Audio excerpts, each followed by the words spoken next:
अस्सलाम वालेकुम गाइस, कैसे हैं आप सब। उम्मीद करती हूँ खैरियत से होंगे। आज जो हम सीरीज़ स्टार्ट करने जा रहे हैं वो क़ससुल अंबिया के से हज़रत आदम अलैहिस्सलाम की पैदाइश का वाक़या है।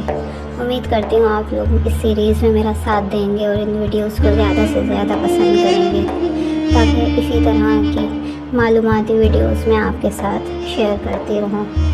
हज़रत आदम अलैहिस्सलाम का ज़िक्र कुरान पाक में 11 मुकामात पर आया है। हज़रत आदम अलैहिस्सलाम की पैदाइश से पहले परवरदिगार आलम ने फ़रिश्तों की जमात से आदम अलैहिस्सलाम की पैदाइश का ज़िक्र किया। चुनाचे इरशाद बारी ताला है, और जब कहा रब ने तेरे वास्ते फ़रिश्तों के बेशक मैं पैदा करने वाला हूँ ज़मीन में एक खलीफा। जब मलाइका ने यह हुक्म सुना तो मालूम कर लिया कि आदम अलैहिस्सलाम खुदा के बड़े बरगज़ीदा बंदे होंगे। नंबर एक उसकी पैदाइश से पहले ही मनादी कर दी गई थी। नंबर 2 वही कि खुदा का नाइब होकर ज़मीन में हुकूमत करेगा। फरिश्तों ने सवाल किया, कहा फरिश्तों ने, क्या तो करता है ज़मीन में उससे किसी को जो फसाद करे ज़मीन में और बहाए खून। हम तेरी तारीफ़ के साथ तस्बीह और पाकीज़गी बयान करते हैं। परवरदिगार आलम ने फरमाया, मैं जानता हूँ जो तुम नहीं जानते हो। हज़रत इब्न अब्बास से रिवायत है कि पहले ज़मीन पर जिन्नात कई हज़ार साल हुकूमत करते रहे।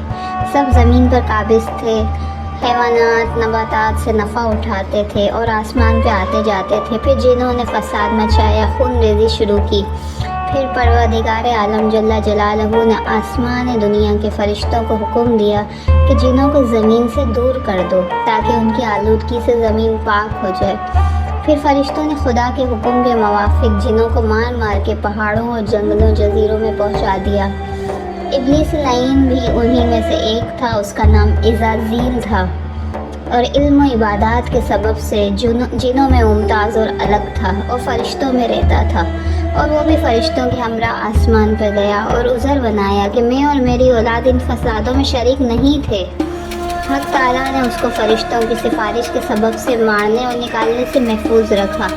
फिर शैतान को ये तमा हुआ कि सब जिनों को मार कर निकाला गया है बग़ैर मेरे, अब मैं उनकी जगह काबिज़ और मुतसर्रिफ़ रहूँगा।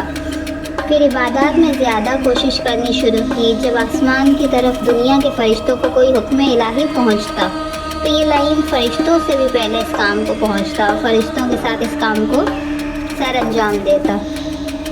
फिर आसमान में इसकी कदर व मंजिलत और ज़्यादा हो गई और अपने दिल में इस बात का उम्मीदवार हो गया कि अब दुनिया की खिलाफत मुझे मिलेगी। जब खुदा का हुक्म फ़रिश्तों को पहुँचा उस वक्त शैतान ने जाना कि ये कदर व मंजिलत खुदा मुझे नहीं देगा। सब बंदगी और इबादत रियाकारी की थी, इसलिए उसके दिल में हसद पैदा हो गया।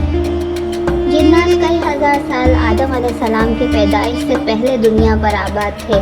इरशाद रब्बानी है, अलबत्ता पैदा किया है इंसान को हमने बजने वाली मिट्टी से जो बनी हुई थी कीचड़ सड़ी हुई से, और जो पैदा किया जिनों को पहले इससे आग लू वाली से। पैदाइश हज़रत आदम अलैहिस्सलाम।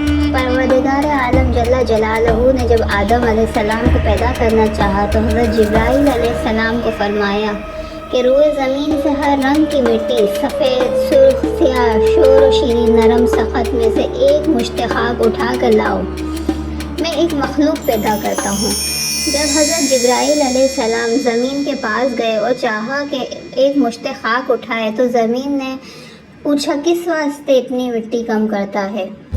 जिब्राईल अलैहिस्सलाम ने जवाब दिया कि हक़ ताला इससे एक मखलूक पैदा करेगा जो ज़मीन पर रहेंगे, नेक और बद भी होंगे, ख्वाब और सवाब में उनका वास्ते होगा। फिर ज़मीन ने अर्ज़ की, मैं अल्लाह ताला की इज़्ज़त की पनाह पकड़ती हूँ, तो मुझसे मिट्टी ना उठा, क्योंकि कुछ लोग नाफरमानी की वजह से जहन्नुम में जलेंगे। हज़रत जिब्राईल अलैहिस्सलाम ज़मीन की फ़रियाद सुनकर वापस चले गए। अर्ज़ की, इलाही ज़मीन तेरी इज़्ज़त की पनाह चाहती है, मैं तेरे नाम की इज़्ज़त से मिट्टी ना उठा सका। फिर हक़ ताला जल्ला जलालहू ने हज़रत मिकाईल अलैहिस्सलाम को भेजा, वो भी वापस आ गए। फिर परवरदिगार आलम ने इसराफील अलैहिस्सलाम को भेजा, वो भी इसी तरह खाली हाथ वापस आ गए। پھر پروردگار عالم نے حضرت اسرائیل علیہ السلام کو بھیجا تو اسرائیل علیہ السلام نے زمین کی منت و گزاری نہ سنی اور کہا میں اللہ تعالیٰ کے حکم کو تیری منت و گزاری پہ نہیں چھوڑ سکتا، میں خدا تعالیٰ کا تابعدار ہوں۔ ملک الموت فرشتہ مٹی لے کر واپس آ گیا۔ پھر پروردگار عالم نے روحوں کو قبض کرنے کا کام اسی کے سپرد کیا۔ پھر اللہ تعالیٰ نے فرمایا اس مشت خاک کو جہاں پر اب کعبہ مکرمہ ہے وہاں رکھو۔ پھر 40 دن اس پہ بارش برسائی، 39 دن 39 ڈیز غم کی بارش اور 1 دن خوشی کی بارش برسائی گئی۔ اس واسطے ہر آدمی اکثر رنج و غم، فکر و اندیشے میں مبتلا رہتا ہے اور خوشی بہت کم ہوتی ہے۔ فرشتوں نے خدا تعالیٰ کے حکم کے مطابق اس خاک کا گارا بنایا، پھر وہ کیچڑ خشک کیا گیا جیسے کمہار برتن خشک کرتا ہے، پھر وہ برتن آواز کرتا ہے۔ پھر اس گارے کو خدا کے حکم سے وادی نعمان جو مکہ اور طائف کے راستے میں عرفات سے متصل ہے لے جا کے فرشتوں نے ڈالا۔ پھر حق تعالیٰ نے اپنے دست قدرت سے اس گارے سے حضرت آدم علیہ السلام کا خوبصورت قالب بنایا۔ پھر فرشتے اس قالب کو دیکھ کے حیران ہو گئے اور اس کے گردا گرد پھرتے رہتے، اور ابلیس بھی اس قالب کو دیکھنے آیا اور تعجب سے کہا یہ جسم اندر سے خالی ہے اور جگہ جگہ خلل ہیں۔ وہ قالب 40 سال تک وہاں ہی بے جان پڑا رہا ہے۔ جب پروردگار عالم جل جلالہ نے چاہا تو اس قالب میں روح کو داخل ہونے کا حکم دیا، یعنی داخل ہو جا اے روح اس بدن میں۔ جب روح اللہ کے حکم سے سر کی طرف سے داخل ہوئی تو جہاں جہاں تک روح پہنچتی گئی وہ خاکی بدن جو ٹھیکری کی طرح تھا گوشت پوست ہڈی سے بدلتا گیا۔ جب روح سینے تک پہنچی تو حضرت آدم علیہ السلام نے اٹھنے کا ارادہ کیا تو وہی زمین پر گر گئے۔ حق تعالیٰ جل جلالہ نے فرمایا یعنی پیدا کیا گیا انسان جلد باز۔ پھر اسی حالت میں آدم علیہ السلام کو چھینک آئی تو الہام الہی سے آدم علیہ السلام نے کہا الحمدللہ، یعنی سب تعریفیں اللہ تعالیٰ کے لیے ہیں۔ اس کے جواب میں پروردگار عالم جل جلالہ نے فرمایا یرحمک اللہ، یعنی تیرے پر اللہ تعالیٰ رحم کرے۔ اس کے بعد حکم الہی سے ایک فرشتہ بہشت سے ایک مرصع جوڑا لایا اور آدم علیہ السلام کو قدرت الہی سے مشرف و مکرم کیا اور عزت کے تخت پہ بٹھایا۔ وہ جمعۃ المبارک کا دن تھا۔ یہ تھا حضرت آدم علیہ السلام کی پیدائش کا واقعہ۔ انشاءاللہ اس سیریز کو آگے بھی کنٹینیو کروں گی اور آپ کے ساتھ حضرت آدم علیہ السلام اور تمام انبیاء کرام کے جو واقعات قصص الانبیاء میں ہیں سب آپ کے ساتھ شیئر